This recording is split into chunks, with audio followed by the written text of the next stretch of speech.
48회차 줌바시를 시작하도록 하겠습니다. 박수 부탁드립니다. 네, 제가 우연히 오늘 누적 신청 인원수를 한번 보니까요. 그동안 1586명이 저희 이쪽에 신청하고 참여를 했었더라고요. 그래서 그냥 코로나 이후로 아름아름 뭐 이렇게 포기하지 않고 꾸준하게 했었는데 어쨌든 죽지 않고 그래도 많은 분들이 관심을 갖고 있는 것 같고 오늘은 이제 48회차로서 우리 최익성 대표 최근에 출간한 늦은 나이는 없다 북 콘서트를 오늘 진행하기로 합니다. 진행 순서는 제가 간단히 이렇게 소개하고 나면 최익성 박사가 늦은 나이는 없다와 관련된 내용을 좀 공유를 해주실 거고요. 그것이 끝나고 나면 제가 저희 줌 채팅창에다 링크를 올렸는데요. 들으시면서 궁금한 거 있으면 슬라이드에 올려주시면 그거 갖고 나중에 Q&A를 진행하는 방향으로 우리가 순서를 진행하도록 하겠습니다. 그래서 오늘 저는 이제 줌바시어라고 하는데요. 요즘에 오늘 참여하신 한 분이 지난번에 얘기하다가 요즘에 듀프가 유행이라고 그래요. 듀프. 그래서 듀프가 듀플리케이트, 복사하다, 카피하다 뭐 그런 건데 사실 줌바시가 세바시의 듀프거든요. 그래서 세바시의 온라인 버전도 운영했었는데 최익성 대표가 제가 이걸 진행하는데 많은 좀 힘이 되었던 것 같고요. 오늘도 그렇죠. 이렇게 또 중요한 그런 시간을 할애해 주셨습니다. 그래서 최익성 대표에 대한 그런 소개는 제가 이미 뭐 잘대하게 언어피믹스에도 올려놨기 때문에 또 많은 분들이 알고 계셔서 이 소개로 가늠을 하기로 하고요. 직접 아마 소개할 겁니다. 네, 그리고 오늘 크게 주제를 보면 뭐 지난번에 보내온 아젠다는 늦은 나이, 늙은 나이, 뭐 지표를 뚫고 나오는 사람들, 카피에 많은 분들이 관심을 갖고 있는 것 같아요.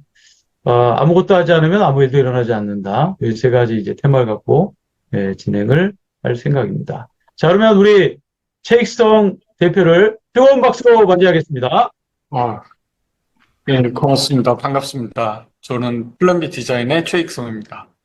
화면 공유를 좀 해놓고 시작하도록 네. 하겠습니다. 잠시만요. 자, 바로 시작하도록 하겠습니다. 일단 참여해주셔서 감사하고요. 예, 저는 이름은 최익성입니다. 리더 문화팀과 관련된 일을 계속해서 해오고 있다. 이렇게 얘기를 하는데요. 제 연락처 뭐 아시는 분들 계시겠지만 010-2060-4634 여기까지 전화번호고요. 다음 점 넷 붙이면 이메일이 됩니다. 오늘 이제 하려고 하는 책이 혹시 이 책을 끝까지 읽으신 분이 계세요? 끝까지 읽기에는 시간적 여유가 없으실 수도 있고 혹시 계세요? 채팅창이나 메시지로 적어주실 수 있으세요?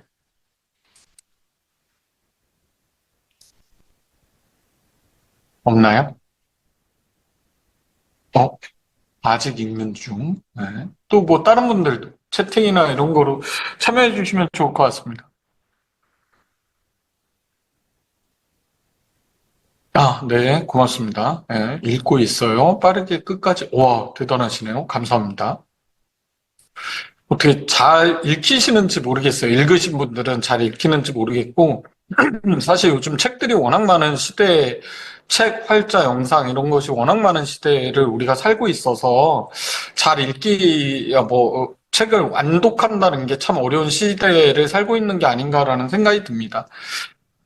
음, 제가 이 책의 오프닝을 그렇게 썼어요. 아예 오프닝, 프롤로그 말고 아예 첫 페이지에 이 책은 친구들을 위해서 쓴다. 뭐 이렇게 하면서 시작을 했는데 사실 오늘 얘기는 친구들을 위한다는 거짓말에 대한 얘기로 시작해 보려고 합니다. 혹시 요즘 어떤 책 읽으시나요? 이거 한번 잠깐 적어주시면 좋을 것 같아요. 요즘 어떤 책 읽으세요? 이런 질문하면 다르게 떠오르지 않아요? 근데 늦은 나이는 없다를 빼고 요즘 읽는 책을 한번 잠깐 적어봐 주시겠어요? 뭐 이렇게 참여형으로 해도 되나요? 막 해도 되는 거죠? 제 맘대로 시간을. AI 관련 서적, 한강 소설, 역시. 초격차, 리더의 질문, 채식주의자, 리더십 한강책, 나르시시즘 심리학, 협상책, 고전 읽고 있어요. 와, 훌륭합니다. 또 다른 분들은 어떤 책 읽으시나요? 제가 지난주에 스페인 포르투갈 어, 이건 제가 지금 제 책장에 있는 책들이에요. 최근 일주일 사이에 구매한 책들입니다. 저는 약간 엄청 많은 것들을 보고 있는 것 같아요. 개인적으로 이 중에서 한 권을 추천한다면, 여기 강의하시는 분들이 많으면, 임팩트 플레이어라는 책을 추천드립니다. 제가 최고의 리더십 책이라고 생각하는 멀티플라이어라는 니즈 와이즈먼이라는 사람이 10년 동안, 멀티플라이어 이후에 10년 동안 연구해서 낸 책이 임팩트 플레이어인데, 정말 괜찮아요. 근데 플랜 B가 이거보다 더 전에 모두가 플레이어라는 책을 실제 냈습니다. 저는 플레이어 시대가 올 것이다라고 믿었고, 근데 물론 뭐 리즈 와이즈만은 그거보다 더 일찍 이 연구를 했고, 또 뭐 훨씬 위대한 책을 내긴 했지만, 전 뭐 하여튼 다양한 분야에 관심이 있어요. 남자는 왜 친구가 없을까? 이런 책들도 오히려 40대, 50대 이후에 친구가 사라지는 남자들에 대한 이야기인데 되게 초반에 읽었는데 되게 재밌습니다. 한글의 탄생 같은 책도 그 일본 사람이 쓴 책이에요. 언어학자인데 정말 대단한 책들이 많아요. 나이듦에 관하여 이런 책들도 되게 재미있고 뭐 이렇습니다. 네, 그런 과정에서도 제 책을 한 권씩, 제 책을 이렇게 포함해 주셔서 감사하고요. 아까 다시 오프닝의 얘기로 돌아가서 어느 가을이었습니다. 그때 이 죽음이라는 단어가 저에게 왔었던 것 같아요. 뭐 제가 몸이 아프거나 뭐 이런 상황은 아니고요. 그냥 어느 날 진짜 죽음이라는 단어가 이렇게 와서 되게 오랫동안 이 단어를 가지고 생각을 하게 됐습니다. 그래서 닥치는 대로 읽었어요. 이게 책의 초반부에 그렇게 쓰지 않았던 내용인데, 닥치는 대로 책들을 읽었습니다. 예를 들면 이런 책들이 있어요. 순서가 막 이상하게 나오네요. 이것도 방금 전에 이렇게 약간 삼각형 되게 좀 바꿨어요. 저희 강의하는 사람들이 이런 거에 대한 이상한 약간 강박 같은 거 있잖아요. 네. 그래서 위치를 이렇게 바꿨는데, 닥치는 대로 아무튼 죽음 관련 책을 읽었습니다. 이거 말고도 훨씬 더 많고요. 제가 한 30종 정도의 책을 읽었었던 것 같습니다. 그러면서 뭐 여기 계신 분들 저보다 선배님들도 많이 계시고, 뭐 나이로 보면 선배님들도 계시고 후배분들도 계실 텐데, 좀 저런 책들을 읽으면서 되게 현실적인 질문들, 어떻게 죽게 될까? 또 어떻게 죽어야 되지? 언제까지 살게 될까? 우리 부모님은 언제까지 계실까? 돈은 얼마나 필요할까? 도대체 어떻게 살아야지? 뭐 해 먹고 살지? 이런 아주 현실적인 질문들에 봉착하게 됐습니다.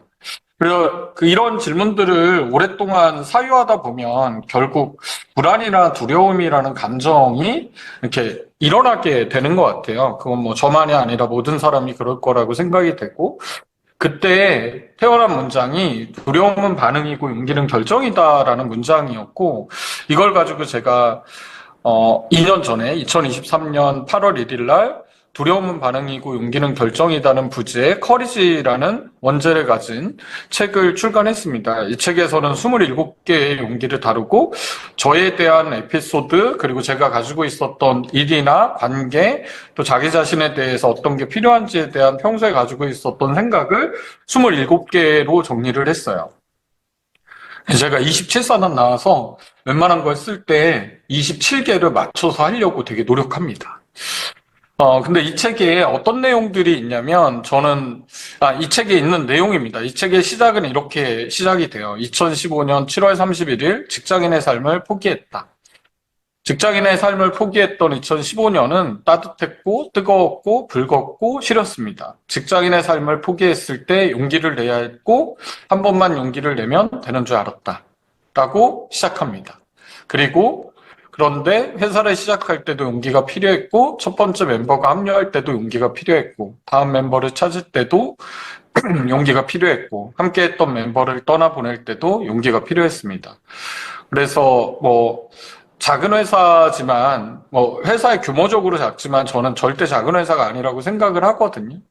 철학이 작지 않은 회사다 이렇게 얘기를 하는데, 근데 경영을 하거나 사업을 하는 시간들이, 뭐 어떻게 보면 장사를 하는 시간들이 돈을 벌고 돈을 쓰는 시간인데, 이런 모든 과정에 용기가 필요했고, 그래서 살아내는 매 순간에 용기가 필요하다는 걸 실제 지난 10년 동안, 11년의 시간 동안 되게 많이 배웠었던 것 같아요. 어른이 되면 용기가 생기는 게 아니라 용기를 낼 때 비로소 어른이 된다는 걸 그 시간에 배웠던 것 같습니다. 그래서 커리지라는 책을 출간을 했고요. 근데 커리지라는 책을 얘기하는 이유는 이게 다 이어지는 얘기여서입니다. 커리지라는 책의 에필로그, 그러니까 맨 끝에 이 문장이 써 있어요. 2026년 12월 31일 17시 플랜 B 디자인을 클로징할 계획입니다. 이렇게 써놨어요. 그리고 이제 8월 1일 날 책이 출간됐잖아요. 8월 1일은 저한테 되게 중요한 날입니다. 플랜 B 디자인이 시작된 날이고, 커리지를 출간한 날이고, 올해 8월 1일에는 현명한 은퇴자라는 책을 또 출간할 날이기도 하고요. 근데 이 책은, 커리지 말고, 늦은 나이는 없다라는 책은 2월 27일 날 출간을 했어요. 뭐 제가 27사단 나왔다고 말씀드렸잖아요. 그래서 27이라는 숫자에 또 맞춰서 했습니다. 뭐 저한테만 의미 있어요. 이런 숫자들은. 남들한테는 아무 의미가 없고. 근데 이렇게 이제 커리지에 2026년 12월 31일이라고 적고 났더니 또 불안하고 두려움이 생기더라고요. 저시기만 하더라도 그냥, 원래 계획했던 대로 10년 후에 멈추기로 하는 게 크게 문제되지 않겠다 그랬는데, 막상 이걸 누가 그 다음에 이어서 하지? 뭐 이런 것도 있고, 지금 뭐 그냥 괜찮게 돌아가고 있는데, 뭐 한 5년, 10년 더 한다고 해서 누가 뭐라고 할 사람도 없고 괜찮지 않을까? 그리고 막상 내가 새로운 일에 도전한다고 하는데, 그때는 50대인데, 50대의 새로운 일에 또 도전한다는 게 과연 가능할까? 40대 초반이었던, 30대 말이었던 그 시기와 다르게 또 다른 불안과 두려움이 찾아오더라고요. 그래서 그때 만들어졌던 문장이 이 바람이 불어도 가야 한다입니다. 사실 바람이 불어도 나는 간다라는 조각이 있어요. 제가 되게 좋아하는 조각이거든요. 한번 찾아보세요. 네, 그 조각에서 영감을 얻어서 바람이 불어도 가야 한다라는 문장을 썼고, 이 책은 늦은 나이가 없다가 뭐 가장 핵심 메시지라면 사실 그럼에도 불구하고 가야 된다라는 메시지를 가지고 있습니다. 네, 책에 대한 얘기를 조금 더 해볼게요. 책은 크게 세 가지 포인트를 가지고 있어요. 첫 번째는 지표는 두려움을 사실 유발할 수밖에 없는데 지표를 가지고 얘기할 필요가 좀 있겠다. 저는 경영학을 전공하고 컨설턴트로서 계속 일하지만 사실 데이터를 가지고 뭐 얘기하는 거에 대해서는 좀 약간 거북하게 생각하고 실제 잘 안 하는 사람이기도 한데 이 책에서는 지표 얘기를 좀 할 필요가 있겠다 싶어서 지표를 가지고 좀 통계 자료들 이런 거를 인용하면서 글을 많이 썼습니다. 그러다 보니까 레퍼런스들이 꽤 있는 책이 되어 있기도 해요. 특히 앞쪽에 있어서는 파트 1은. 그리고 그럼에도 불구하고 지표를 뚫고 나온 사람들에 있어서 그들의 스토리, 그 사람들의 스토리가 오히려 사람들에게 가능성에 대해서 생각하고 희망을 생각할 수 있지 않을까 싶기도 했고, 마지막이 결국은 무언가를 해야 한다라는 다짐이 생기게 하는 걸 목적으로 써진 책입니다. 이 책의 단 한 가지 메시지는 뭐 사실 그래요. 그냥 당신이라면 충분히 해낼 수 있다. 이게 실제로는 뭐 친구들을 위한다는 말도 거짓말이고 그냥 저 자신에게 아직 괜찮다 할 수 있다 이런 메시지를 저를 위해서 쓴 거라고 생각하셔도 무방할 것 같습니다. 참고로 지금 제가 보여드리는 슬라이드는 한 장도 다른 사람이 만들어주지 않았어요. 제가 다 만드는 슬라이드입니다. 그리고 100% 오늘 참여하신 분들에게는 이 슬라이드 그대로 PPT로 공유해 드릴 거예요. 물론 저처럼은 폰트 때문에 좀 안 보이긴 할 테지만, 공유해 드릴 예정입니다. 그래서 크게는 세 가지 메시지를 가지고 있으니까 그 메시지 사실 첫 번째가 책에서는 이제 늦은 나이, 늙은 나이 또는 늙은 나이, 늦은 나이 이렇게 썼는데 사실 그냥 통계 데이터 이런 걸 보면서 늦은 건 그냥 늦은 거더라고요. 솔직하게 인정할 필요가 좀 있겠다 이런 생각도 들기도 하고요. 그래서 책에 이거 이미 있는데 우리가 사실 언제까지 살지 계획할 수는 없지만 언제까지 살게 될 것인가에 대해서는 알아야 되지 않을까. 라는 생각이 좀 들었어요. 그래서 평균 사망 연령, 통계 데이터는 대부분 2년 전 인구 통계 데이터는 이 인구 통계와 관련된 데이터에 연결이 돼요. 이 사망 연령은 대부분 2년 전 데이터를 사용합니다. 그래서 지금은 2023년께 아직 공개되어 있지 않았기 때문에 책을 쓰는 순간에는 2022년 통계 데이터이고요. 2022년에 평균 남자의 사망 연령은 81.6세였어요. 그 다음에 여성은 87.6세입니다. 근데 평균 사망 연령은 아주 중요하지 않아요. 특히 여기 계신 50에 각각 50 플러스 마이너스에 있는 분들에게 평균 사망 연령은 생각보다 중요하지 않습니다. 여기는 영유아 사망부터 그 자살에 의한 사망, 사고 사망, 뭐 이런 것들을 다 포함하기 때문에 평균 사망 연령은 낮을 수밖에 없어요.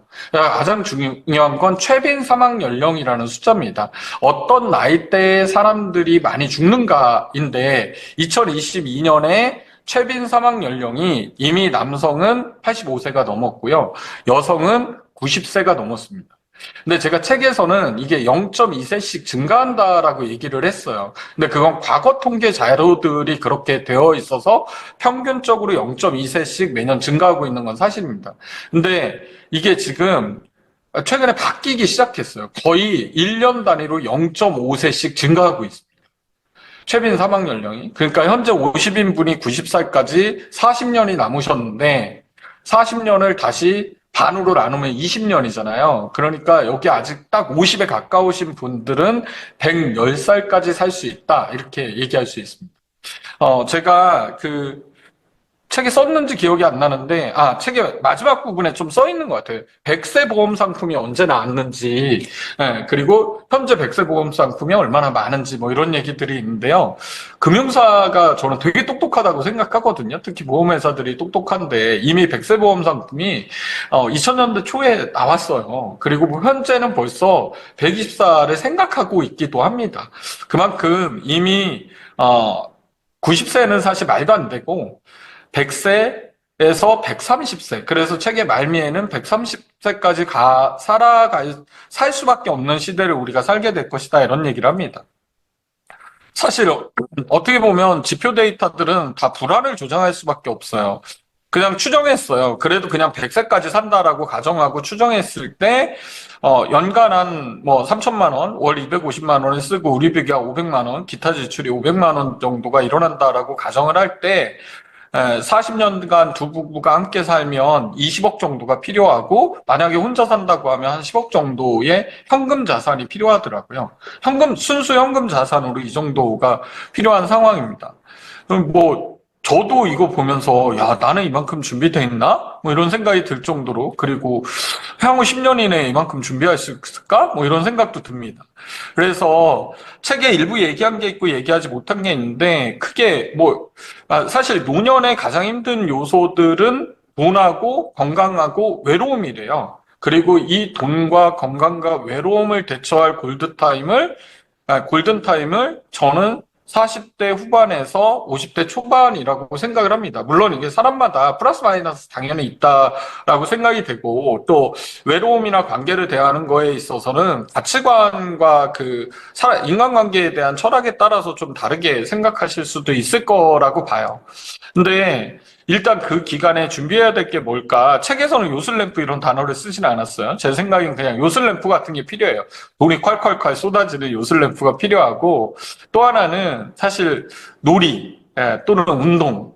실제 은퇴하신 분들의 얘기를 들어보면 사실 생각보다 내가 일하는 거에 너무 매몰되어 있어서 노는 방법, 그리고 노는 도구, 노는 활동에 대해서 너무 무지했었던 것 같다. 그래서 할 줄 아는 게 별로 없다. 이런 얘기 하시는 분들도 계시는데, 놀이. 그리고 마지막이, 이게 이제 제 생각에 골든타임이라고 하는 시기에 준비해야 될 것들이라는 생각이 들더라고요. 그리고 또 하나가, 이 책의 95페이지를 좀 재밌게 보시면 좋을 것 같아요. 신탁에 대한 얘기가 들어 있습니다.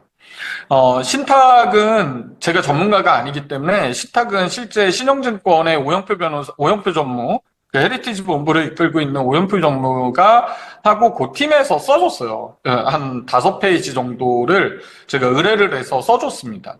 그래서, 사실 돈 때문에 조금만 싸우려면 그리고 돈은 자주 인간을 구질구질하게 만들더라고요. 이게 돈 있는 사람만 하는 게 아니라 돈이 없으니까 더 해야 되는 것 중에 하나가 그 신탁과 관련된 내용입니다.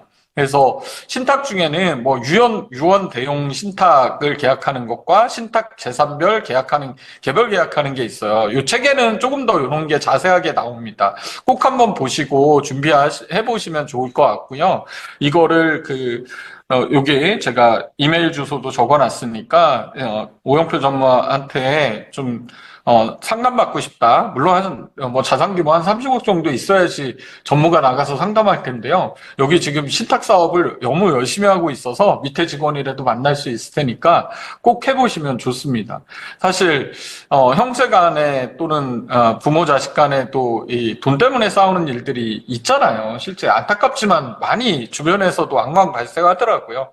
예, 뭐 저도 이게 다 준비가 안 되어 있긴 하지만 책에서는 나를 위한 신탁, 나의 부모를 위한 신탁에 대한 얘기를 조금 더 구체적으로 적어놨습니다. 저희 부모님도 이 부분을 아마 보셨을 거예요. 책을 사서 읽으셨으니까. 그리고 책의 말미에 그래서 조금 저도 이 책을 쓰면서 다시 한번 정리해봤어요. 뭐 이런 거는 무슨 라이프 플랜 과정 이런 거에서도 할 텐데 다시 한번 본인의 나이부터 시작해서 내가 몇 년도까지 살지, 배우자, 부모, 그리고 월 수입이 어떻게 되고 연금은 언제부터 나오고 지출은 얼마나 되고 연수지가 수지타산이 어떻게 되고 특별한 이벤트가 언제쯤 일어날지, 물론 모든 걸 예측할 수 없지만 그래서 병원 비용들은 또 어떻게 될지, 유동자산과 부동자산은 어떤지, 합계자산이 어떤지, 그래서 이 자산의 규모가 언제부터 0에 가까워지는지, 그 이후에 어떻게 마이너스를 파고드는지, 뭐 이런 거에 대해서 좀 생각해 볼 필요가 있다라는 측면에서 샘플과 함께 적을 수 있는 걸 책 뒤에 넣어놨습니다. 그리고 아까 지표로 얘기하는 거에서 공부하면서 제가 뇌과학자도 아니고 사실 건강 전문가도 아니고 그래서 몇 가지 이제 책도 찾아보고 공부하면서 배운 거 중에 하나가 우리가 일반적으로 알고 있는 것보다 뇌는 사실 나빠지지 않는다라는 얘기들이 있더라고요. 그래서 그 내용들을 좀 정리한 게 있습니다. 그래서 인지 처리 속도는 사실 18세가 최고조고 단기 기억은 25세까지 향상되고 그 후에 35세까지 안정적으로 유지돼요. 물론 그 다음은 조금씩 다 떨어지는 거죠. 얼굴 인식 기능도 30대 초반에 정점을 찍고 그 이후에는 조금씩 떨어진다라고 얘기를 합니다. 뇌과학자들의 연구대로라면. 근데 재밌었던 거 중에 하나가 얼굴 인식 기능은 왜 30대 초반에 정점을 찍을까? 이렇게 보면 이때 연인을 찾는 시기인 것 같아요. 그래서 이게 찾으니까 그때부터는 좀 떨어지는 게 아닐까? 이건 그냥 뇌피셜입니다. 그 다음에 이게 중요했어요. 감정 이해 능력은 40대에서 50대의 최고조에 달한답니다. 그리고 또 중요한 게 이때의 감정 이해 능력을 잘 관리해야지 뇌가 건강한 상태를 계속 유지하면서 60대, 70대를 보낼 수 있다라고 얘기를 해요. 그리고 어휘력과 결정된 지능, 축적된 지식에 의해서 결정된 지능을 보면 실제 우리의 생각과 다르게 60대, 70대의 최고조라고 합니다. 네.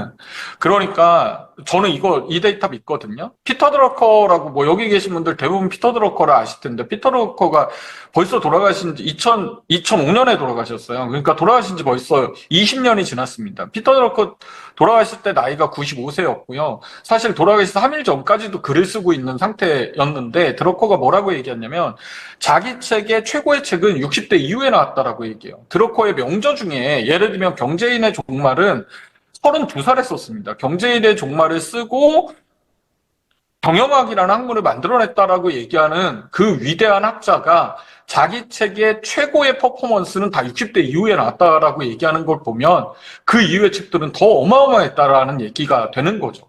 스스로도. 그러니까 저는 되게 발전할 수 있다고 생각하는데 여기에서 가장 중요한 포인트가 아까 얘기했듯이 40대, 50대의 감정 관리와 감정 이해 능력을 잘 관리하는 게 되게 중요하구나라는 메시지예요.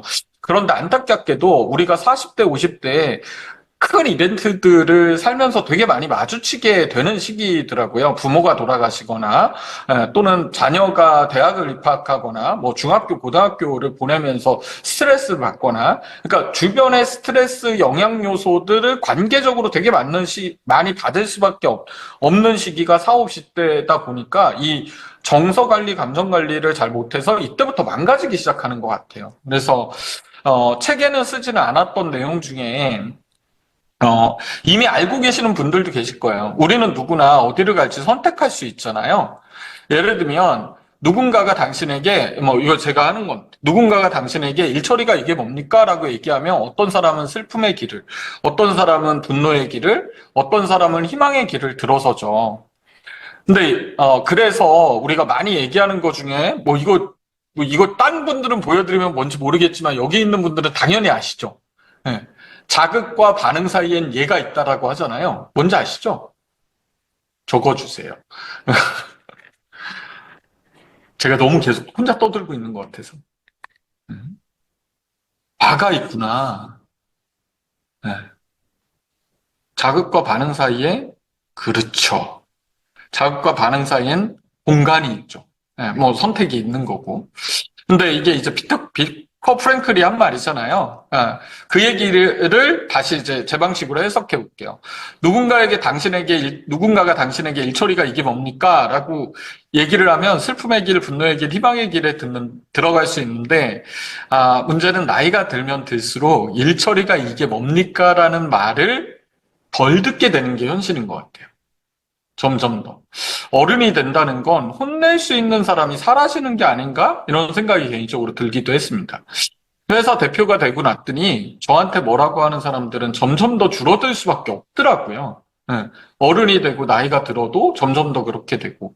그래서 피드백이나 누군가가 부정적 메시지, 교정적 메시지를 줄 수 있는 걸 받을 기회가 사실 줄어들기도 합니다. 근데 아무튼 그러다 보니까 더 이런 말을 들면 사실 분노의 길을 들어갈 가능성이 되게 높죠. 그래서 반응은 세 가지 반응을 할 수 있는데 슬픔은 그래, 나 원래 신통치 않아, 쓸모없어. 그래서 슬픔이나 불안이라는 감정을 느끼고 고립되거나 멍하니 있거나 포기하거나 그래서 우울증에 빠지는 사람들이 많죠. 슬픔의 길을 자주 들어가는 사람들은. 다음 분노의 길을 들어가는 사람들이 있는데 이 사람들은 오히려 공격의 대상을 찾아서 저 바보 같은 놈이 내 발목을 잡네? 이렇게 얘기를 하고 분노하고 좌절하고 이런 기분이나 정서 상태에 빠집니다. 그래서 행동은 욕설을 퍼붓거나 비난을 퍼붓거나 상대를 공격하죠. 수동 공격형이든 뭐 능력 공격형이든. 근데 희망의 길을 들어서는 사람들이 있다고 하는데 이거 우리도 강의하시는 분들이 많으실 테니까 얘기하지만 저는 희망의 길을 들어서는 사람들을 개인적으로 사이코 같은 사람들이라고 생각해요.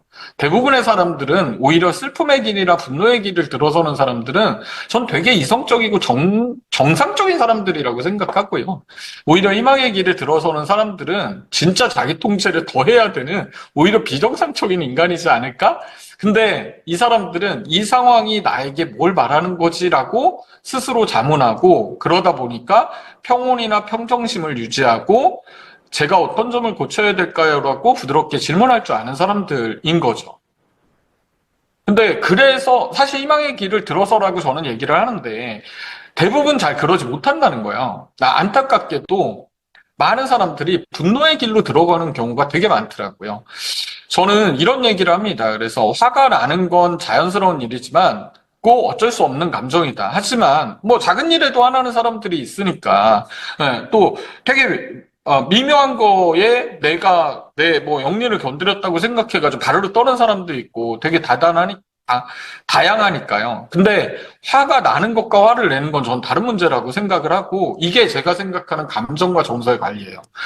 근데 제가 이렇게 쓰고 났더니 웬만한 얘기는 아리스토텔레스 아니면 플라톤이 다 했어요. 솔직히 소크라테스나 누구든지 아리스토텔레스가 누구든지 화를 낼 수 있다. 그것은 쉬운 일이다. 그러나 올바른 대상에게 올바른 정도로 올바른 시간에 올바른 목적으로 올바른 방식으로 화를 내는 것은 쉬운 일이 아니다라고 얘기를 했습니다. 그래서 하려고 했던 얘기가 뭐냐면 빅터 프랭클이 한 말이죠. 자극과 반응 사이엔 공간이 있다. 그 공간에서 선택이 우리 삶의 질을 결정할 수 있다.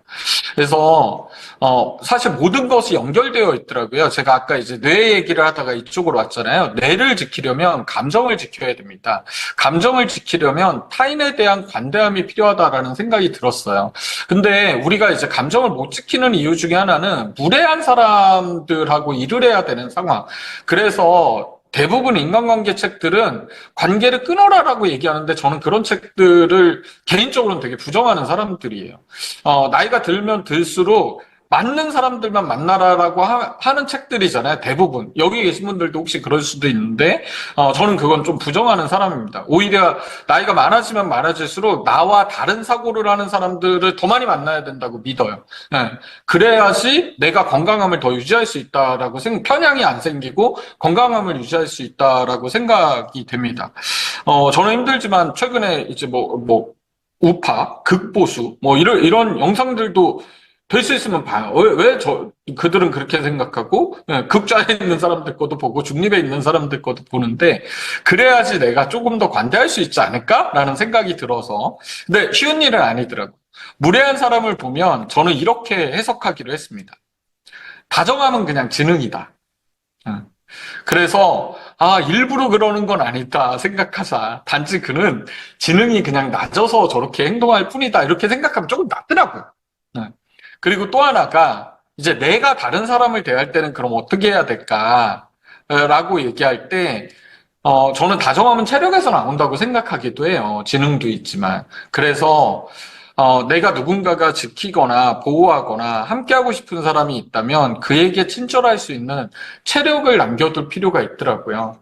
네, 감정을 관리하고, 그러니까 뇌를 지키기 위해서 감정을 관리해야 되는데, 감정을 관리하려면 다정함이 지능이고, 다정함이 체력에서 나온다라는 것을 늘 염두에 둬야 될 필요가 있지 않을까라는 생각이 듭니다. 저희 와이프가 저한테 다정하지 않을 때 이걸 보여주는데, 보여주면 더 혼나기만 해요. 그래서, 저는 항상 이제 이런 거는 강의에서만 그냥 얘기하고 책에만 쓸 얘기지, 절대 집에서는 할 얘기가 아니다라는 생각을 개인적으로 가지고 있습니다. 다음은 두 번째인데, 바람이 불어도 가ян이다. 실제 책의 제목에서는 그렇게 안 썼던 것 같은데, 아무튼, 지표로 뜯고 나온 사람들의 얘기였어요. 여기는 40대, 50대, 60대, 그리고 그 이후에 늦었다고 할 때 시작한 사람들에 대한 이야기를 담았습니다. 근데 대부분은 40대는 회사를 나와서 창업한 사례들이 조금 많았고요. 50대는 자기 분야에 인정받는 사례들이 많았어요. 물론 50대에 창업한 사람도 있고 60대에 창업한 사람들의 이야기도 있었습니다. 그리고 어떤 분들의 이야기는 여기 계신 분들도 뭐 교육하면서 쓰거나 어디서 들어서 알고 계신 얘기들도 많이 있을 거예요.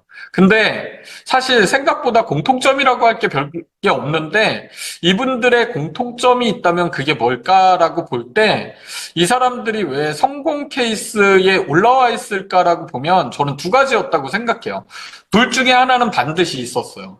하나는 대담했거나 또는 우직했어요. 아니면 이 둘 다를 가지고 있어요.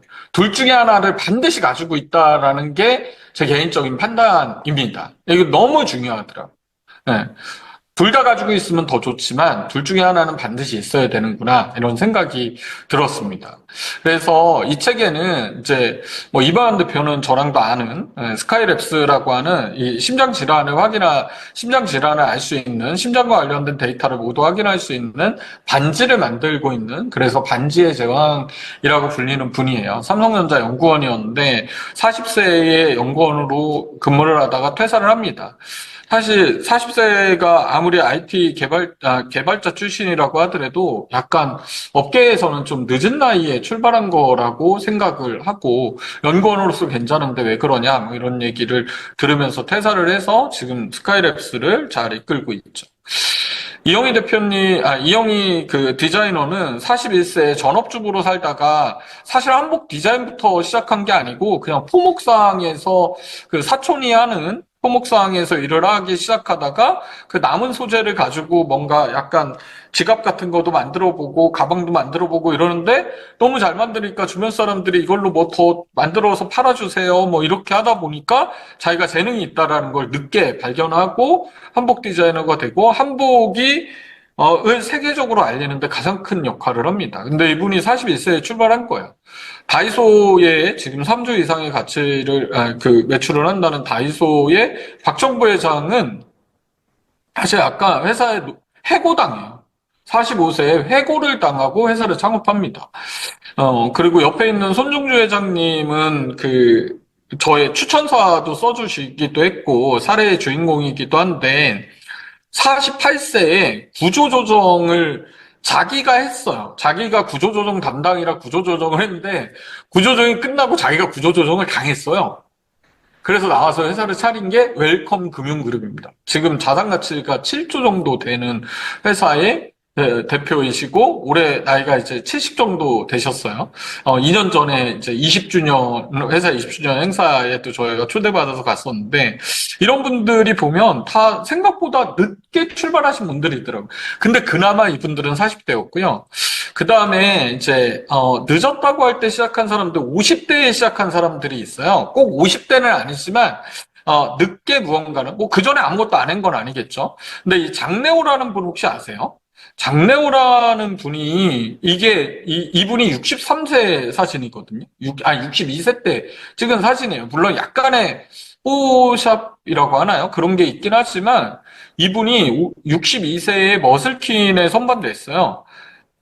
근데 57세 운동을 시작합니다. 이전엔 운동하지 않았고 약간 교통사고 이후에 몸이 안 좋아서 시작했는데 진짜 열심히 해서 몸매 그리고 건강 상태 이런 게 너무 좋으시다고 하더라고요.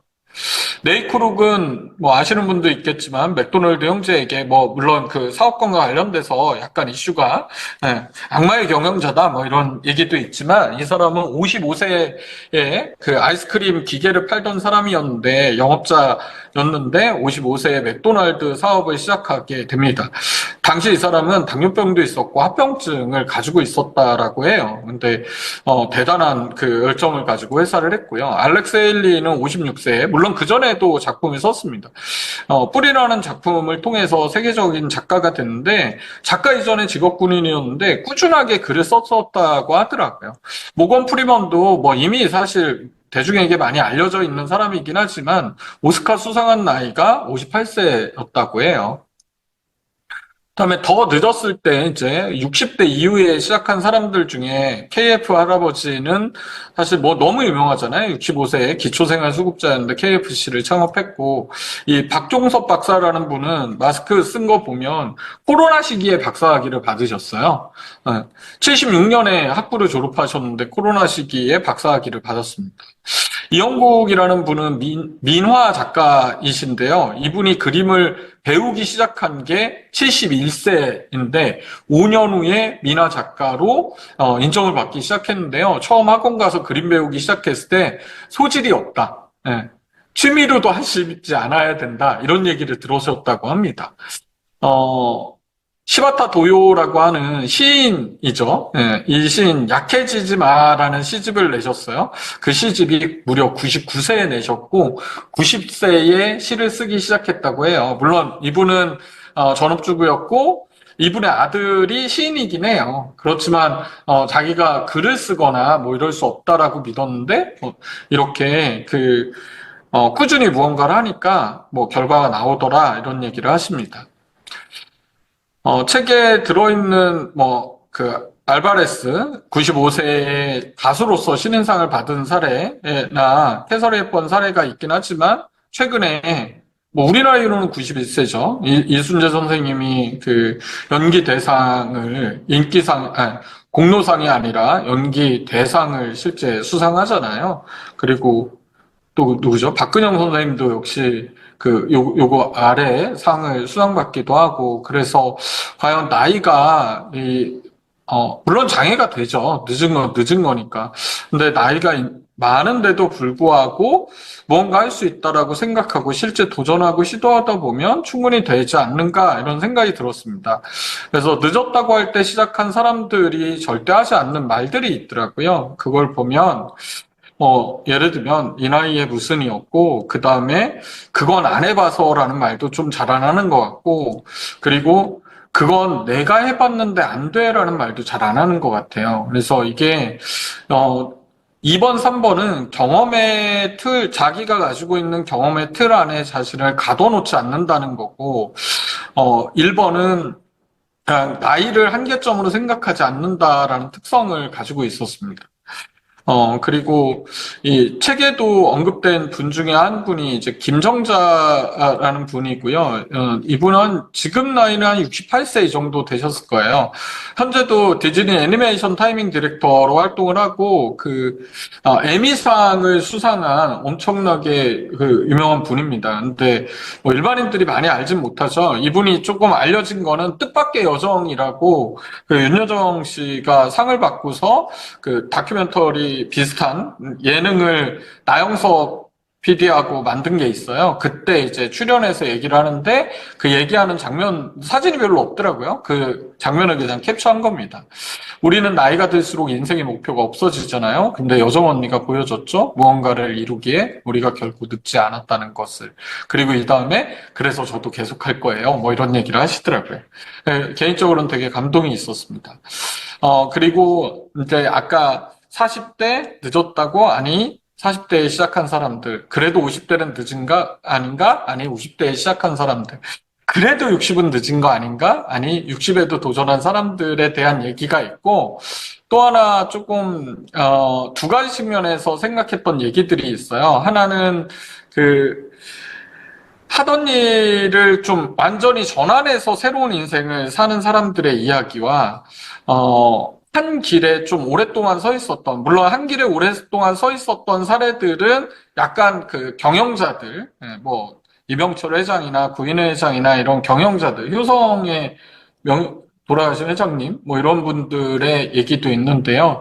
그런 얘기들이 좀 있는데, 저는 개인적으로 이런 얘기들을 되게 좋아합니다. 제가 좋아하는 책 중에 경영의 신이라는 책이 있어요. 혹시 읽어보신 분 계시는지 모르겠는데, 경영의 신이 일본 편, 미국 편, 한국 편이 있습니다. 한국 편은 부인의 이병철, 한 명이 누군지 기억이 안 나고, 그다음에 미국 편도 미국 편은 네이클록이 들어갈 때고, 카네기가 들어간 것 같고, 한 명은 누군지 기억이 안 나고, 일본 편은 마쓰시다 고노시케, 뭐 이나모리 가즈오, 그다음에 혼다 소이치로 이런 사람이 세 명씩 들어간 책이 있는데, 제가 그런 책을 워낙 좋아했다 보니까 약간 이제 경영자의 관점에서 얘기 다룬 게 포기하라고 한 길에서 오래 서 있었던 사람들에 대한 이야기입니다.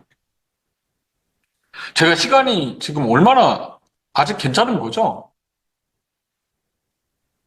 근데 제 얘기가 이렇게 이미 다 아는 얘기를 막 혼자 떠들어서 이게 괜찮나요? 어떠세요? 예, 아는 잘 얘기 집중이 때문에 더 돼서 질문 들리세요? 잘해요. 네? 아는 얘기 때문에 괜찮아요. 다른 얘기 때문에 괜찮아요? 고맙습니다. 베테 파우스트의 마지막 구절에 이런 게 있어요. 인간은 노력하는 한 방황하는 법이다라는 문장이 있는데요. 저들도 다 방황의 시간들이 저는 분명히 있었다라고 생각이 되고, 그런 어려움의 시간들이 당연히 있었던 것 같습니다. 마지막은 아니고, 그래서 어떻게 해야 될까? 이런 측면에서 보면, 함께하고 싶은 사람이 되는 게 정말 필요하겠다. 3할 5초의 관점에서 이거를 쓴 건데요. 책에 요 부분은 좀 안 들어간 게 있어요. 몇 가지는 안 들어간 게 있는데, 어,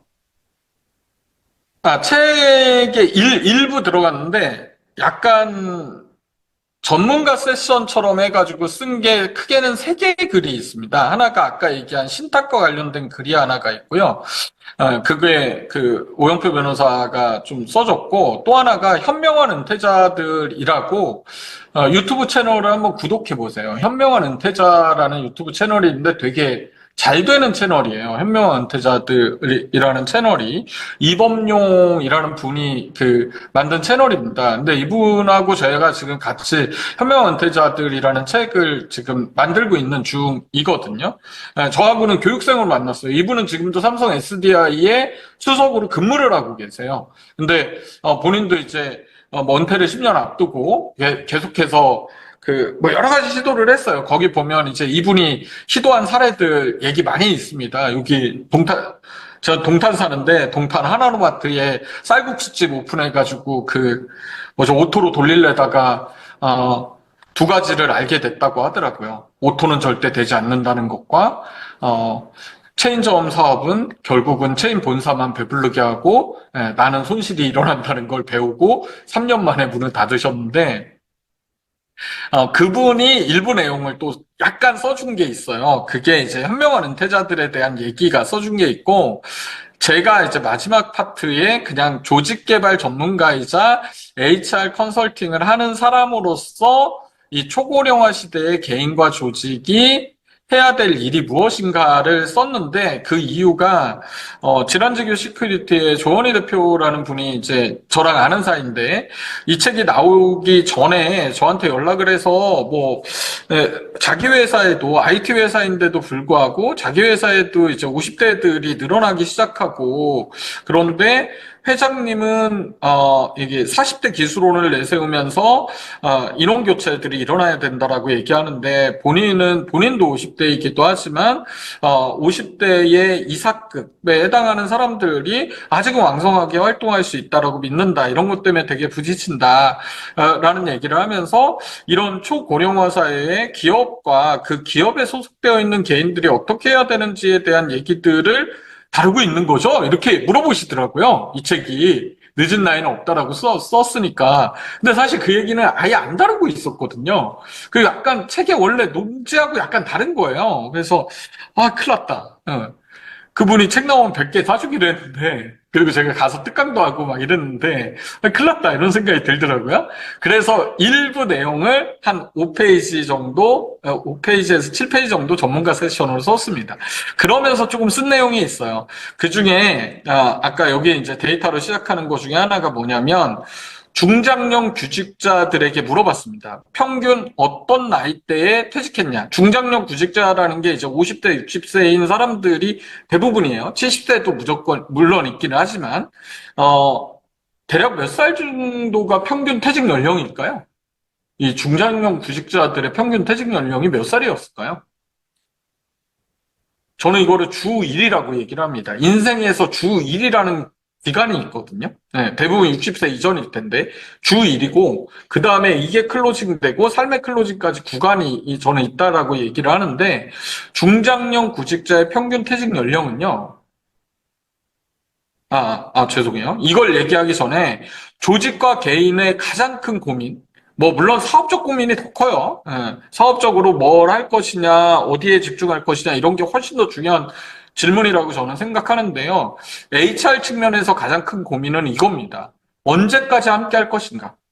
이 사람하고 회사 입장에서 내가 대표이든 HR을 총괄하는 사람이든 얘하고 언제까지 같이 하지? 저 나이대인 사람들하고 언제까지 같이 하지? 이거는 중요한 질문이라고 생각해요. 반대로 회사 다니는 50대나 40대 또 30대 후반도 언제까지 함께 하지? 이거 되게 중요한 질문인 거예요. 저는 이거 당연한 질문이라고 생각해요. 가장 큰 질문이죠, 사실. 돈은 벌고 살아야 되니까. 그리고 반대로 기업도 돈을 벌어야 되니까. 중장년 구직자 평균 퇴직 연령, 우리 박혁수 대표님 51세 감사합니다. 그 정도예요. 50.5세였습니다. 근데 이분들한테 진짜 중요한 건 이거예요. 경제활동 희망 연령이 언제냐라고 물어봤어요. 언제까지 경제활동을 하고 싶으세요? 라고 물어봤는데 이 숫자가 생각보다 되게 높다는 겁니다. 68.9세였어요. 이 차이가 무려 18.4세입니다. 자, 그러면, 근데 20년에 가깝잖아요? 이제는 이게 더 늘 거란 말이죠? 더 오래 살아야 되니까. 물론, 뭐죠? 퇴직 연령? 뭐라고 하지? 60세에서 지금 65세로 하는 거? 갑자기 단어가 기억이 안 나네? 제가 아직 이런 나이는 아닌데 가끔 그렇다. 정년연장. 고맙습니다. 정년연장 얘기가 지금 계속 나오고 있잖아요. 우리 박혜선님이 여기 들어오신 분 중에 가장 젊을 수 있어요. 그래서 이게 단어가 빨리 생각났을 수도 있습니다. 언제까지 함께 할 것인가를 우리가 고민할 때, 저런 제도적인 측면의 얘기도 있지만, 사람들이나 조직이 둘 다 어떻게 하나 이렇게 봤더니, 사실 관계에 기대요. 저는 관계에 기대지 않아야 된다고 생각해요. 예. 형하고 나하고 뭐 이런 관계에 기대면 안 되고 선의에 기대지 않아야 된다고 생각하고 감정에도 기대지 않아야 된다고 생각해요. 내가 이곳에서 희생한 시간이 얼만데 이런 얘기가 저는 안 통하는 시대를 우리가 살고 있다라고 생각이 됩니다. 예. 지금으로부터 20년 전이면 사실 관계로 대화하고 해가지고 풀 수 있고 선의와 감정에 의지할 수 있고 하겠지만 지금 시대는 그거보다는 냉정하거나 냉철한 시대이기 때문에 전 불가하다고 생각하거든요. 그러면 기업은 과연 어떤 일을 해야 될까? 기업은 당연히 제도적 고민을 해야 되는데 뭐 이미 하고 있는 거예요. 임금 피크. 근데 저는 상시 구조 조정도 이제 제도적인 접근을 더 잘해야 된다라고 믿습니다. 그래서 저희가 작년에 구조조정이라는 책을 플랜 B 디자인이 또 출판사잖아요. 구조조정이라는 책도 냈어요. 읽어보시면 되게 괜찮습니다. 그래서 구조조정이 너무 딱딱해서 부재를 헤어지기 전, 헤어지는 중, 헤어진 후 이렇게 부재를 단 책인데 괜찮아요. 정년연장 이런 제도적인 고민들이 더 철저하게 돼야 된다라고 생각이 되고 그 다음에 기회는 좀 같이 노력해야 되는 건데 시니어급 그러니까 50대들에게 프로젝트나 업무 참여 기회를 중요한 프로젝트나 일에 참여할 수 있는 기회를 더 제공하는 거, 또 플레이어로서의 리더로서의 역할만이 아니라 플레이어로서의 역할을 수행하게 하는 거, 그리고 사실 나이에 대한 약간의 배려를 하는 문화를 만드는 거, 이런 게 저는 필요하지 않을까라는 생각이 들고, 이건 제가 이제 기업의 대표들이나 또는 기업의 그 HR을 리드하시는 분들을 만나면 말씀드리는 영역들이에요. 또, 그리고 그분들이 꼭 안 하는 건 아니고, 그 다음에 이제 지침. 근데 감정이 아니라 일이고 과정이 아니라 결과고 관계가 아니라 목표에 초점을 맞춘 그런 지침들을 하더라고 당신이 이곳에 있는 동안 무엇을 해서 어떤 결과를 내야 되고 실제 그걸 결과를 가지고 평가하고 이런 것들을 바로 상위 리더가 아닌 차상위 리더 또는 차차 상위 리더들이 좀 관리하고 컨트롤할 수 있는 게 필요하지 않을까라는 생각을 가지고 있습니다. 그래서 이건 제도적인 측면은 좀 명확함이, 기회적인 측면에서는 따뜻함이, 지침의 측면에서는 단호함이 좀 포함되어야 되지 않을까. 그리고 제가 인사 프로젝트 하는 영역에서는 이런 것들을 설계해 가려고 하고 있는 중입니다. 그 다음에 그럼 개인은 어떻게 해야 되냐라고 볼 때 저는 개인이 선택할 수 있는 건 딱 세 가지라고 생각을 해요. 첫 번째는 구질구질하게 삐대는 거예요. 응. 여기 계신 분들은 구질구질하게 삐대지 않고 나오신 분들이 거의 대부분일 거라고 생각이 되는데 나오면 후회할 수는 있지만 그 다음에 박차고 나가는 거죠. 그 다음에 마지막은 제대로 보여주는 거. 저는 세 가지 중에 하나를 해야 된다고 생각해요. 구질구질하게 삐대는 사람들이 저는 좀 많은 게 안타깝더라고요. 제 친구들도 이렇게 보고 있으면, 왜 저런 태도를 취하면서 회사 생활을 하고 있지? 제 회사에서 좋은 친구들이에요. 근데, 회사에서 고립되기 시작했구나. 또, 앞으로 더 고립됐구나. 외롭겠구나. 후배들도에게 존중도, 존경도 받지 못하겠구나. 점심시간에 늘 외롭겠구나. 네, 그러면서 후배들 욕하겠구나.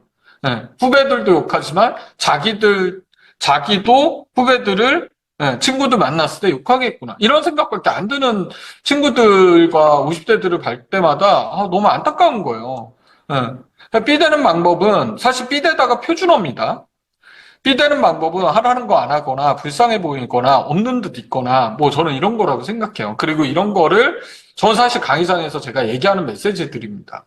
당신의 선택. 그래서 가끔 이런 얘기하고 나면 잘리기도 하나 제가 잘리는 이유인 것 같기도 하더라고요. 너무 강하게 얘기해버리니까.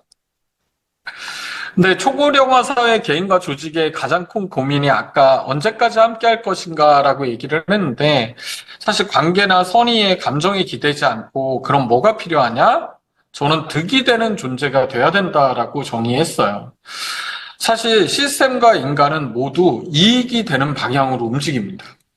제가 최근에 읽었던 책 중에 이 책도 추천드릴게요. 아까 임팩트 플레이어와 함께 그 안도 고다이라고 하는 일본에 있는 그 경영학자에 가까운 사람이에요. 안도 고다이가 쓴 리더의 가면이라는 책이 있어요. 저는 이 책을 읽으면서 안도 고다이 꼭 만나고 싶다 이런 생각이 들 정도로 되게 저하고 스타일이 맞아요. 예. 그 사람 똑같은 거예요. 인간의 이익이 되는 방향으로 움직일 수밖에 없다. 그것 때문에 서운하거나 슬퍼하거나 힘들어할 필요 없다. 근데 전 그렇다고 생각해요. 결국은 득이 되지 않으면 그냥 해야 하는 버리는 거고 반대로도 그렇게 하는 거니까. 예. 그러면 득이 되는 존재가 된다는 건 과연 무엇일까라고 볼 때, 저는 이 질문에 예스라고 답변할 수 있어야 된다라고 생각을 하거든요. 제가 생각하는 조직 문화를 측정할 수 있는 가장 좋은 질문이라고 생각하고, 리더십을 측정할 수 있는 가장 좋은 질문이라고 생각하고, 플레이어십을 측정할 수 있는 가장 좋은 질문이라고 생각하는 질문은 이겁니다. 나는 함께 일하고 싶은 사람인가? 이 질문에 예스라고 답변하는 사람들이 얼마나 많은가에 따라서 그 조직의 팀십, 리더십, 플레이어십, 팔로워십, 그 다음에 조직 문화 지수가 높을 수밖에 저는 없다라고 생각을 해요. 그래서 나는 함께 일하고 싶은 사람인가?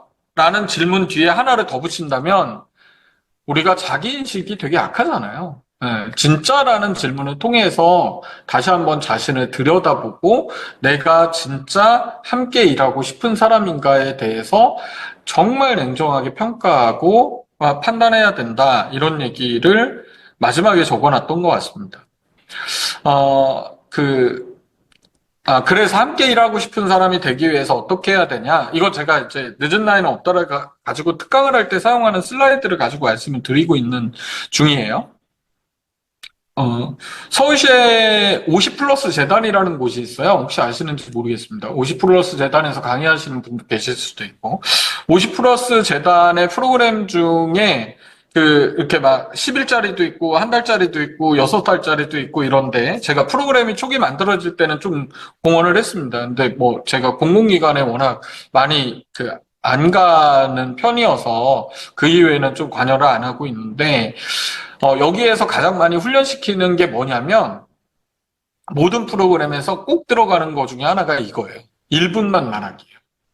처음에 같이 모이면 자기소개하라고 합니다. 네, 1분만 말하라고 얘기하고 자기소개하는데, 태어났을 때부터 지금 55세가 됐을 때까지, 시계열 순으로 연도별로 얘기해요. 10분 지났는데 아직 20살이세요. 네. 지금 10분 지났는데 저희 끝내셔야 되는데 그럼 잠깐 기다리라고 하는데 20분 지나 있고 막 이러는 케이스들이 되게 많더라고요. 그래서 1분만 말하는 연습을 되게 많이 시킵니다. 근데 이게 중요한 것 같아요. 그리고 또 하나가 이건 너무 잘 아시겠지만 3회 법칙이죠. 위에처럼 얘기하는 것보다는 아래처럼 얘기할 때 명확하게 인식될 수 있잖아요. 그래서 중요한 것이 3가지 이상이라는 것은 중요한 것이 한 가지도 없는 것과 같다. 그러니까 핵심만 얘기하는 법을 배워야 된다. 특히 나이가 많고 경력이 많고 연차가 높아지면 높아질수록 정보와 경험의 양에 때문에 말이 많아질 수밖에 없는데 그걸 좋아하는 사람이 많지 않으니까 핵심만 짧게 말하는 법을 배우는 게 1번이고 그 다음에 전문성과 전문가로서 자질에 대해서 다시 한번 생각해야 된다. 전문성이란 뭘까? 이거는 제가 김나희라는 분이 자기만의 트랙이라는 책에서 얘기한 게 너무 매력적이어서 이걸 그대로 쓰는데요. 전문성은 문제를 해결해 본 경험을 전문성이라고 얘기한대요. 그리고 전문성은 끝까지 해본 경험을 전문성이라고 얘기합니다. 그리고 전문성은 내 일을 내 언어로 정의할 수 있는 게 전문성이에요. 저는 이 김나희라는 분이 이미 이 전문성을 3가지로 정의하면서 이 사람의 일을 올바로 정의하는 사람이라고 개인적으로 생각이 들었어요. 되게 좋은 책이라고 생각이 듭니다. 근데 제가 평소에 저는 전문성보다는 전문가는 어떤 사람일까에 대해서 생각했는데 제가 생각하는 전문가 1번은 무조건 자기 분야에 대한 글을 가지고 있는 사람이에요. 글을 가지고 있으면 우리는 그 사람을 전문가라고 인정합니다. 근데 2번째, 전문가의 특성 2번은 전문가는 자기 일을 어찌되었건 되게 사랑하는 사람이에요. 쓰레기 청소하는 사람 중에 전문가 있어요. 예를 들면 죽은 자의 집 청소가 실제 죽은 자의 집을 청소하는 분이 쓴 책이에요. 거의 에세이처럼 써져 있긴 한데, 이 사람이 진짜 전문가구나.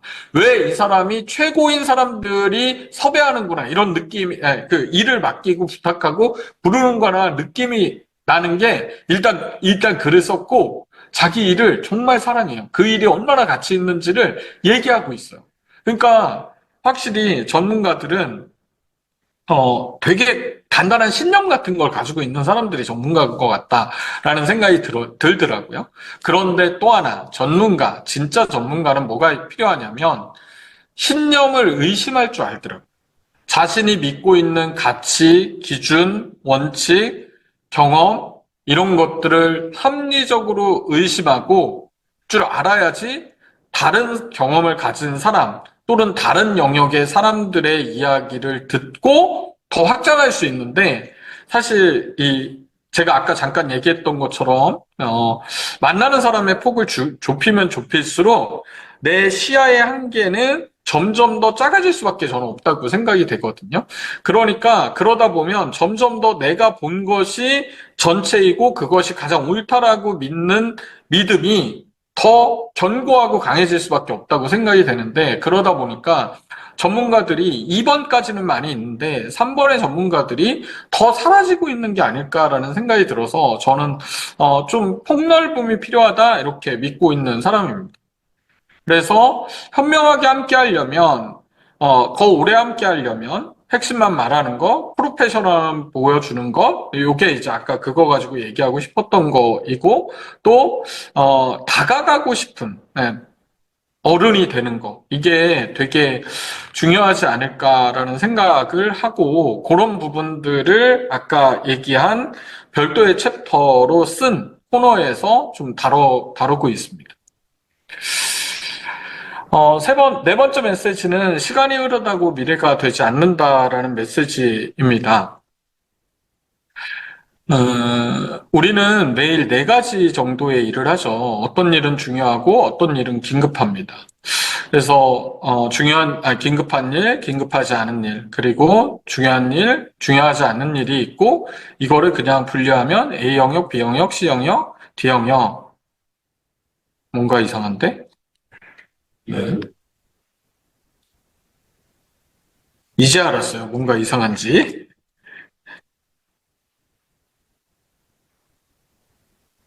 예, 뭐 이렇게 됩니다. 이렇게 네 개 영역이 있는데 여기는 제대로 돼 있네요. 근데 그러면 A 영역 이거 뭐 이미 아시는 분들 아실 거예요.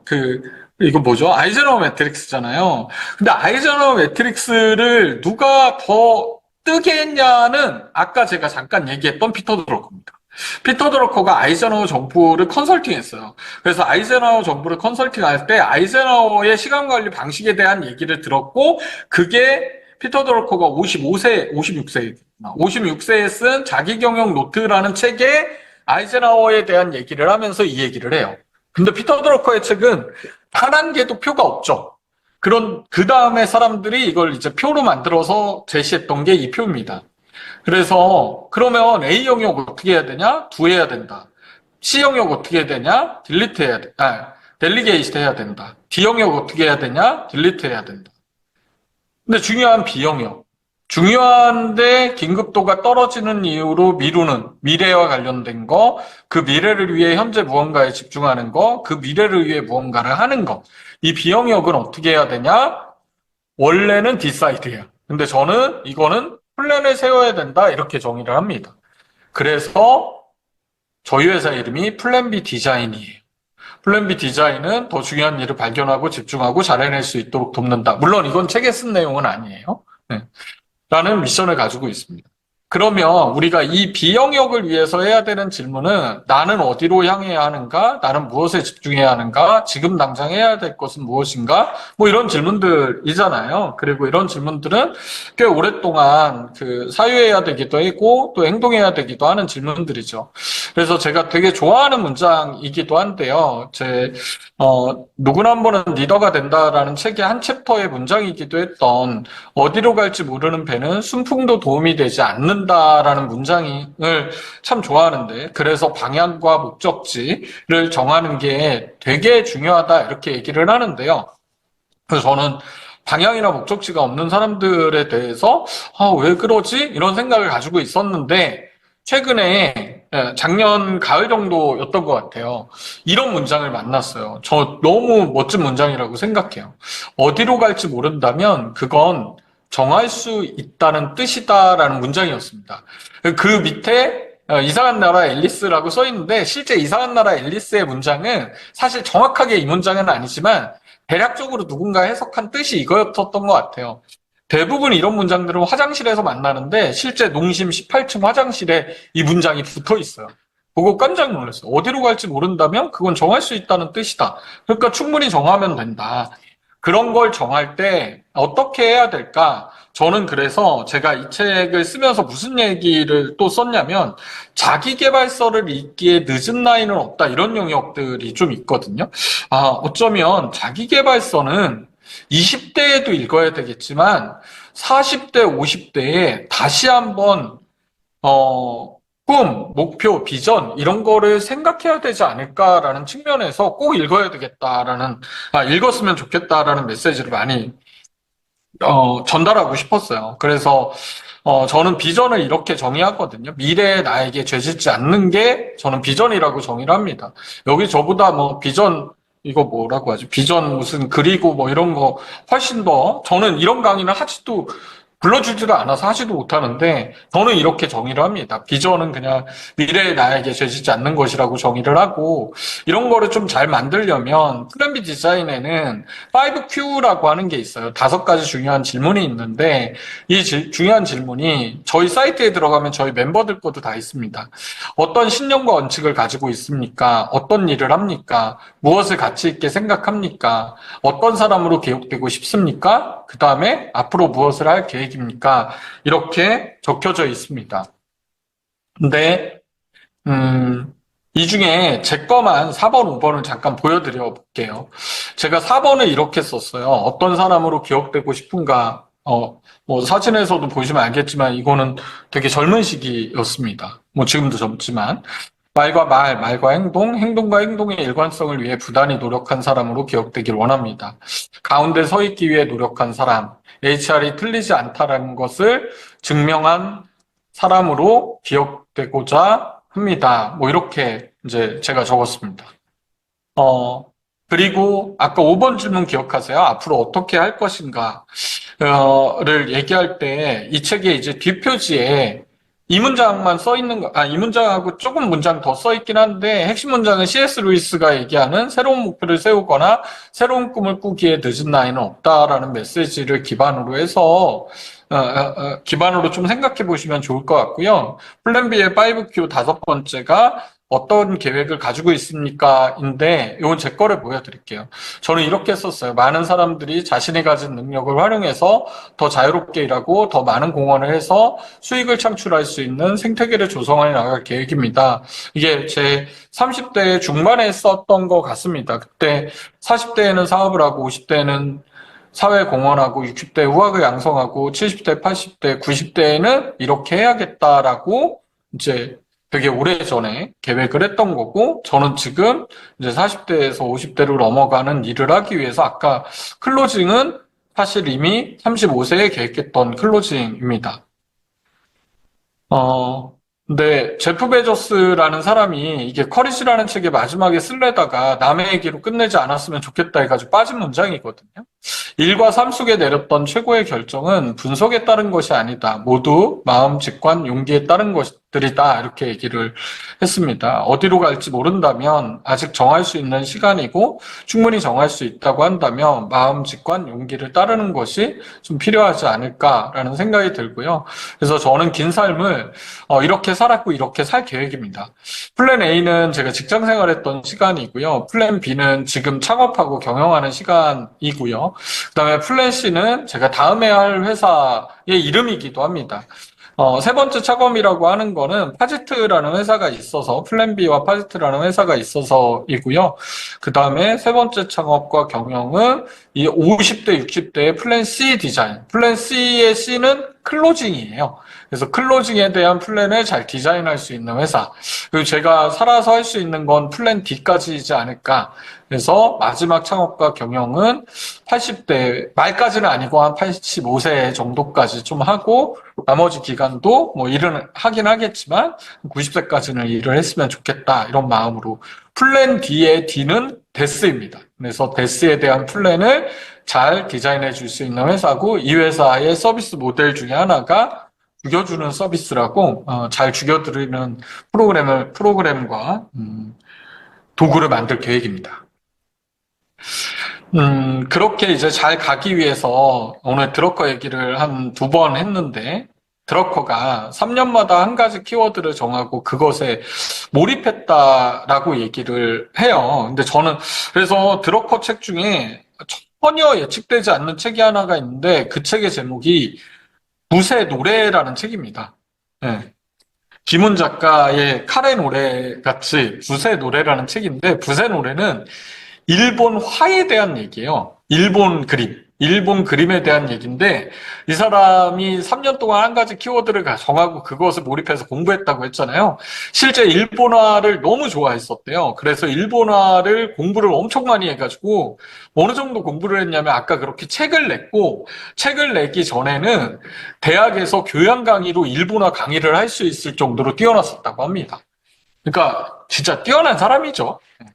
그래서 저도 여기에서 이제 영감을 얻어서 저는 어떻게 하냐면, 저는 이제 매년 그 해의 그 중요한 공부 키워드를 정하는데, 2025년 저의 공부 키워드는 전략, 관리, 나이 등 이렇게 3가지이고, 책들은 대략 이런 책들입니다. 제가 아까 리더에 가면 추천드렸던 이유가 이미 제가 봤기 때문이고요. 뭐 이런 책들도 참고해서 보시면 좋을 것 같습니다. 네.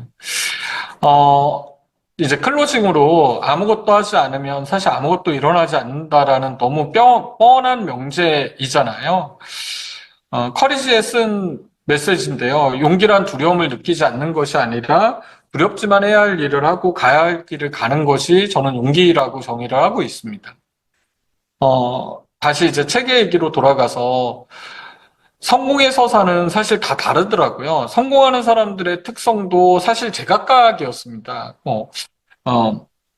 그런데 2가지 특징이 저는 동일했다라고 생각이 돼요. 아까 그 대담함과 우직함, 뭐 이런 거 말고도 2가지 특징이 있는데 성공 이유를 보면 하나는 이들이 자기가 운이 좋았다라는 말을 되게 많이 해요. 의외로. 실제 운이 좋아요. 보고 있으면. 그리고 또 하나는 사실 그냥 움직이고 실행했다라는 건데 실제 제가 여기 이제 하얀 그 선으로 그렸듯이 이쪽 움직인다가 훨씬 더 크다는 거죠.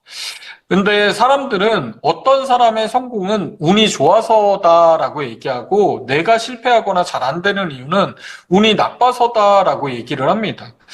운을 탓해야 노력하지 않은 자신에 대한 면죄부가 생기기 때문이라고 저는 보거든요. 근데 서사에는 역동이 있고 움직임이 있고 꿈을 대지 않음이 저는 있었다라고 생각이 돼요. 움직였기 때문에 운이 따라온 것이지 운이 있었기 때문에 움직이는 건 아니다라는 생각이 들기도 했습니다. 이 책을 쓰면서 개인적으로 들었던 생각 중에 하나이기도 해요. 그렇지만 세상은 여전히 행동보다는 말이 더 많죠. 매력적인 삶을 꿈꾸다고 얘기하지만 실제 그 목표를 향해서 필요한 행동을 실천하는 사람들은 생각보다 드문 게 사실입니다. 그래서 저는 첫 번째 행동을 항상 기록하는 거라고 생각하거든요. 그래서 기록해서 기억해야 된다라고, 저는 믿습니다. 그래서 저의 기록 중에 제 과거의 기록들을 잠깐 정리하면서 얘기를 해볼게요. 저는 매년 2글자 단어를 정합니다. 그리고 이거는 그 해에 저를 지켜줬던 단어들이었던 것 같아요. 2019년에는 용기였고, 2020년에는 결단이었고, 21년에는 성장, 21년, 22년은 같이 갔는데 성장이었고, 23년에는 이익이었고, 24년은 기세였습니다. 그리고 25년은 올해인데, 올해의 단어는 작년에 정해놓은 단어겠죠? 올해의 단어는 압도입니다. 그래서 이 압도를 하려면 뭐가 필요할까? 저는 3가지 일을 대하는 원칙이 있어야겠구나, 이런 생각이 들었고, 2025년은 모든 면에서 압도적일 것이라고 스스로 다짐을 했고, 그런데 이 압도라는 단어가 워낙 이제 이 압박이나 옥죄거나 이런 느낌이 들어서 밑에 써놓은 것처럼 옥죄거나 압박하거나 이런 의도로 행하는 행동은 용납하지 않을 것이다. 우리의 압도나 나의 압도는 상대에게 감동을 선사하는 것, 더 큰 가치를 만드는 것을 목적으로 한다. 그러려면 어떻게 해야 될까? 첫 번째는 담대한 계획이 있어야 되고, 우직한 실행이 있어야 되고, 마지막 깔끔한 마무리가 있어야 되겠다. 이게 이제 제가 올해 저가 일하거나 저희 회사가 일하는 데 있어서 중요한 그 일을 대하는 원칙으로 생각하고 있는 요소입니다. 아까 얘기한 거하고 비슷한데 기록이 기억이 돼야 되는 것처럼 어떻게 했나요? 압도. 그냥 얘기하신 거죠? 네. 말은 터지고 글은 남는다는 거예요. 그래서 저는 계속해서 기록하는 것을 멈추지 않을 계획입니다. 변화는 뭐 여기 변화 전문가도 계시고 이러는데 제가 좋아하는 변화의 정의는 안 하던 행동을 하는 거, 안 하던 생각을 하는 거, 안 하는 느낌을 갖는 것, 그리고 하던 행동을 안 하는 거, 하던 생각을 안 하는 것, 익숙한 느낌을 안 갖는 것. 저는 이런 걸 변화라고 정의를 하고 있습니다. 그래서 허 박사님이 링크 주셨는데 어떤 게 좀 기억에 남는지 또 질문 주신 게 있는지 한번 같이 보고 얘기해 보도록 하겠습니다. 일단 제 이야기는 여기서 마치겠습니다. 이야기를 들어주셔서 고맙습니다. 박수 한번 치겠습니다. 네. 너무 많이 얘기했죠. 아니, 괜찮아요. 네. 네. 네, 1분처럼 얘기했습니다. 1분처럼. 고맙습니다. 슬라이드에는 아직 뭐 아무것도 없는데? 네, 슬라이더에는 지금 뭐 올려주셔도 좋고요. 저희 채팅창에 올려도 좋습니다. 네, 저희 또 그 준바시 특징이 질문을 안 해요. 네. 훌륭합니다. 정상적인 사회예요. 오케이. 네. 저는 이제 사실 그 최익성 박사를 오래전부터 알고 있었는데 오늘 좀 더 많이 알게 됐네요. 네. 그래요? 네. 지들한테도 골프 같이 치시고 그냥 아무 의미가 없는 거예요. 이런 골프 같이 치고. 어쨌든 그 뭐 고민을 많이 하죠. 네, 고민하고 그다음에 회고도 많이 하고 그런 것들이 자꾸 누적되면서 철학자가 돼가는 것 같아요. 네. 진짜? 네. 그래서 어쨌든 사고의 비는 고민의 흔적과 비례하지 않나 생각합니다. 그리고 또 백선 박사는 제가 오래전부터 알았는데 사실 자기가 갖고 있는 거를 이렇게 쉐어링하는 거에 아낌이 없습니다. 그게 이제 어떻게 보면 저 가치가 맞아서 지금까지 같이 네. 하는데 오늘도 저는 뭐 예상했던 대로 대충 하지 않을 것이다. 예. 왜냐면 이 소중한 시간을 충분히 많은 분들에게 헌신하고 기여할 것이라고 생각했는데 충분한 인사이트를 준 것 같습니다. 혹시 뭐 질문들 있으시면 그 채팅창이나 아니면 적어주세요. 아니면 마이크. 오늘 저기 멀리 대구에서도 지금 참여하셨어요. 와, 고맙습니다. 우리 표세용 수석님 특별히 오늘 참여하셨는데 엄청 공부를 많이 하세요. 시장 관리. 감사드리고. 웅님 고맙습니다. 네, 표세용 수석님. 네.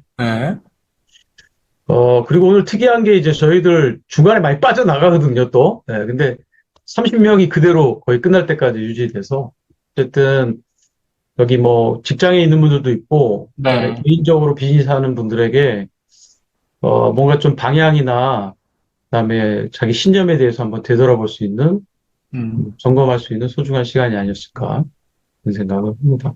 네, 오늘 뭐 지금 채팅창에 질문이 있는데요? 여기 있네요. 네, 우리 박격수 대표님이 플랜 A, B, CD를 언제 구상하셨나요? CD를 위해 지금 구체적으로 어떤 준비를 하고 있습니까? 이렇게 질문해 주셨습니다. 네, 고맙습니다.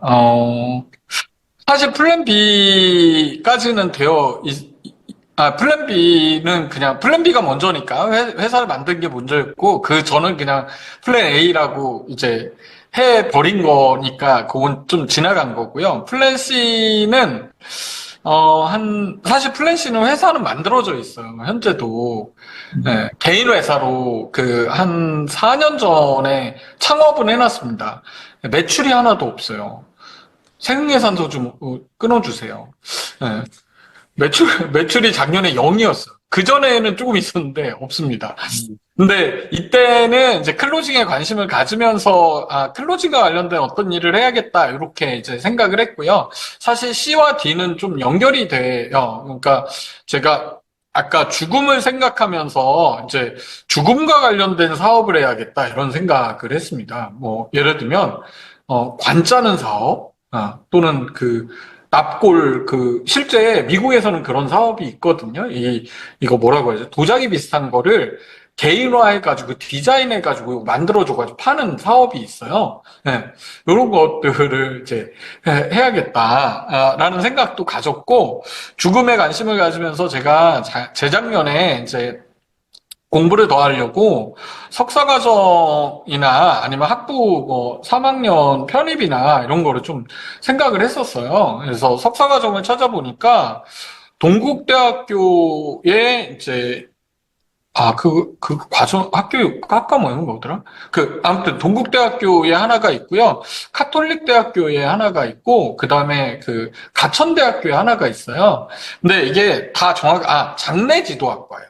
장례지도학과 석사과정이 있어요. 다, 실제. 그래서 제가 홈페이지에 들어가서 다 봤어요. 근데 동국대는 불교 방식이고요. 카톨릭대는 그냥 천주교 방식이고, 가천대는 기독교 방식이에요. 근데 안에 커리큘럼을 보니까, 장례 지도학과잖아요. 죽은 후의 예와 관련된 것만 커리큘럼이 있는 거예요. 근데 내가 관심 있는 게 그게 아닌데, 그리고 염하고 이런 실습이 있더라고요. 그래서, 무서워서 이런 데 못 들어가겠다. 그러다가, 이제, 작년에 이제 누가 추천을 해주셔서 서울대학교에 웰에이징 앤 비즈니스, 시니어 비즈니스와 관련된 최고의 과정이 있어요. 생활과학대학교에서 만든 최고의 과정이 있는데 그 과정에 입학을 했어요. 그래서 재작년이구나 벌써. 재작년에 이제 입학을 해가지고 1년을 공부를 했는데 저한테는 되게 많은 도움이 됐습니다. 그래서 늦은 나이는 없다의 추천사에 진미정 교수님이나 또 임상훈 국장이나 이런 분들이 추천사를 써주신 이유이기도 하고 거기서 사실 되게 많은 분들의 얘기를 들으면서 공부를 많이 했고 오히려 제가 경영학 석사 박사 했을 때보다 저는 더 많이 공부했다라고 생각이 되고요. 또 이렇게 학교 다닐 때 공부하고 조금 다르게 뭐라고 했달까 좀 종합될 수 있었던 것 같아요. 그 전에 제가 가지고 있었던 조각 정보들을 좀 이렇게 고대에 사나톨로지학과 있어요. 비학위 과정으로 사나톨로지 있는데 요거도 검토하다가 제가 안 간 이유 중에 하나는 제가 거리를 중요하게 생각하는데 생각보다 멀더라고요. 그래서 못 갔어요. 네. 네, 혹시 또 고대에도 있답니다. 네? 고대에도 죽음학이라고 있대요. 네, 이 사나톨로지라고 부르는데 있어요. 네, 비학위 과정으로 평생교육원에. 네. 알겠습니다. 그래요. 지금 질문들이 안 올라오고 있고요. 그래서 이 정도로 또 마무리해야 될 것 같아요. 시간도 많이 지났고. 어쨌든 오늘 준비도 단단히 해주셨고, 멀리서 많은 분들이 참여해주셔서 끝까지 감사합니다. 집중해줘서 오랜만에 또 의미 있는 그런 줌바시 잘 진행된 것 같습니다. 다시 한번 오늘 소중한 시간 내주신 우리 최희성 대표하고 또 참여하신 모든 분들에게 서로 박수 한번 치겠습니다. 네. 네, 고맙습니다. 네, 감사합니다. 또 3월에도 또 좋은 그런 테마 갖고 여러분들과 함께 하도록 하겠습니다. 감사합니다. 고맙습니다. 수고하셨습니다. 네. 네, 고맙습니다.